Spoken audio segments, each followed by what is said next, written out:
Mesdames, Messieurs, bonjour et bienvenue sur notre chaîne YouTube.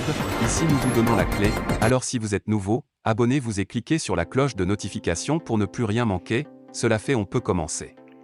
Le Mali se libère du poids des sanctions économiques et reprend le dialogue régional avec la CEDEAO. La communauté économique des États d'Afrique de l'Ouest, CEDEAO, qui regroupe 15 pays de la région, a décidé dimanche, lors de son sommet à Accra, la capitale du Ghana, de lever la plupart des sanctions économiques qui étaient imposées au Mali depuis janvier. Les sanctions ont été imposées en réponse à 2 coups d'État dans ce pays du Sahel, suivis d'un refus de mettre en œuvre un plan de transition démocratique dans le pays. Ces sanctions ont étouffé l'économie du Mali et ont surtout affecté la population malienne. Des analystes et des experts du Sahel ont averti en janvier que de telles sanctions ne mettraient pas de pression réelle sur la junte militaire au pouvoir au Mali, mais appauvriraient la population et encourageraient l'adhésion à des groupes djihadistes et criminels. Avec ce changement, les frontières sont réouvertes. Le commerce et les ambassadeurs reviennent à Bamako, la capitale du Mali. En revanche, les sanctions et les blocus à l'encontre des oligarques et des chefs militaires maliens restent en place. Le Mali ne reviendra pas non plus dans les organes de décision de la CEDEAO. Ces changements sont très positifs, surtout pour les Maliens, a déclaré Antalya Béatrice de Léon Gobo, coordinatrice du Forum de dialogue Sahel-Europe à l'Université Francisco de Vitoria. Selon l'analyste, ces changements se préparaient depuis des mois.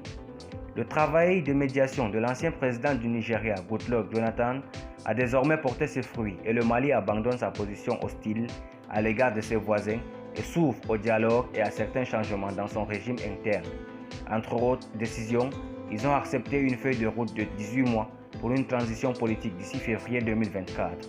Selon Léon Kobo, tout indique que des élections auxquelles participeront la plupart des membres de la junte militaire, à l'exception peut-être du leader Assimi Goïta, auront lieu. Le Mali se comporterait de manière très hostile au niveau international depuis des mois.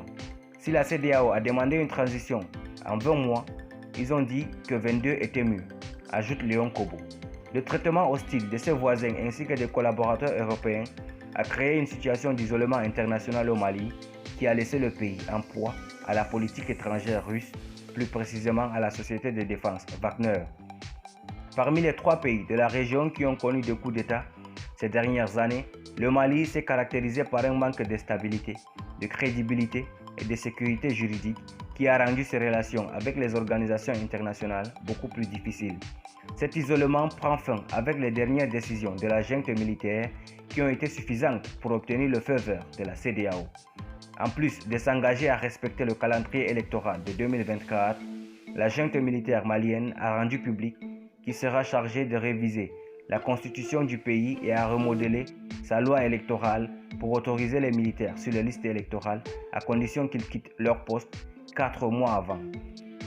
Pour Léon Gobo, le bilan de ces changements est positif, surtout pour les Maliens à court et moyen terme.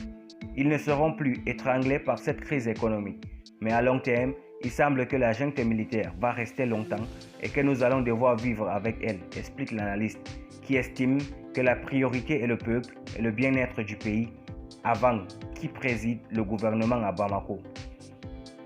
Ce qui est clair, c'est que c'est un très bon signe que le Mali soit sorti de l'impasse avec ses voisins. Cependant, lever les sanctions signifie apporter un certain soutien aux pratiques qui sont commises au Mali. Wagner tue des civils au Mali. Merci pour votre aimable attention. Si vous êtes nouveau, n'oubliez pas de cliquer sur la cloche de notification et de vous abonner à la chaîne. Merci et à très bientôt pour une nouvelle vidéo.